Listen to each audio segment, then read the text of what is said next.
उत्पत्ति की किताब अध्याय 12।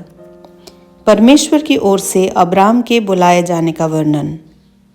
यहोवा ने अब्राम से कहा, अपने देश और अपने कुटुंबियों और अपने पिता के घर को छोड़कर उस देश में चला जा जो मैं तुझे दिखाऊंगा, और मैं तुझसे एक बड़ी जाति बनाऊंगा और तुझे आशीष दूंगा और तेरा नाम महान करूंगा और तू आशीष का मूल होगा।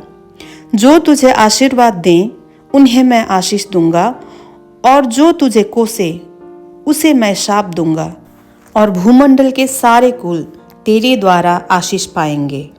यहोवा के इस वचन के अनुसार अब्राम चला और लूत भी उसके संग चला। और जब अब्राम हारान देश से निकला उस समय वह 75 वर्ष का था।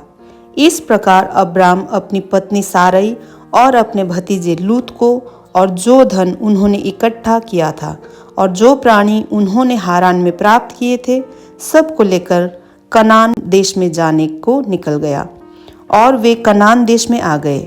उस देश के बीच से जाते हुए अब्राम शकेम में, जहाँ मोरे का बांज वृक्ष है, पहुंचा। उस समय उस देश में कनानी लोग रहते थे। तब यहोवा ने अब्राम को दर्शन देकर कहा, यह देश मैं तेरे वंश को दूंगा। और उसने वहाँ यहोवा के लिए, जिसने उसे दर्शन दिया था, एक वेदी बनाई।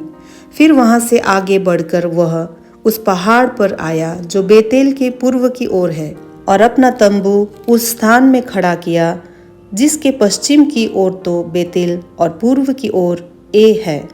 वहाँ भी उसने यहोवा के लिए एक वेदी बनाई और यहोवा से प्रार्थना की। और अब्राम आगे बढ़ करके दक्षिण देश की ओर चला गया। उस देश में अकाल पड़ा, इसलिए अब्राम मिस्र देश को चला गया कि वहाँ परदेशी होकर रहे, क्योंकि देश में भयंकर अकाल पड़ा था।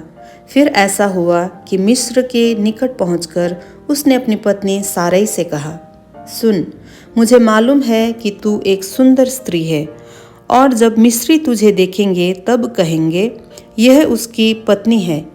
इसलिए वे मुझको तो मार डालेंगे पर तुझको जीती रख लेंगे। अतः ये कहना, मैं उसकी बहन हूँ, जिससे तेरे कारण मेरा कल्याण हो और मेरा प्राण तेरे कारण बचे।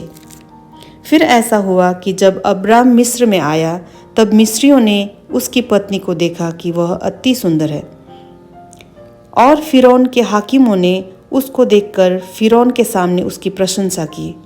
इसलिए वह स्त्री फिरौन के घर में पहुंचाई गई, और फिरौन ने उसके कारण अब्राम की भलाई की, और उसको भेड़ बकरी, गाय बैल, दास दासियां, गदहे गदहियां और ऊंट मिले। परंतु यहोवा ने फिरौन और उसके घराने पर अब्राम की पत्नी सारई के कारण बड़ी बड़ी विपत्तियां डाली। तब फिरौन ने अब्राम को बुलवा कर कहा, तूने मेरे साथ यह क्या किया? तूने मुझे क्यों नहीं बताया कि वह तेरी पत्नी है? तूने क्यों कहा कि वह तेरी बहन है? मैंने उसे अपनी ही पत्नी बनाने के लिए लिया, परंतु अब अपनी पत्नी को लेकर यहाँ से चला जा। और फिरौन ने अपने आदमियों को उसके विषय में आज्ञा दी, और उन्होंने उसको और उसकी पत्नी को सब संपत्ति सहित जो उसकी थी विदा कर दिया। उत्पत्ति अध्याय 12 समाप्त होती है। आमेन।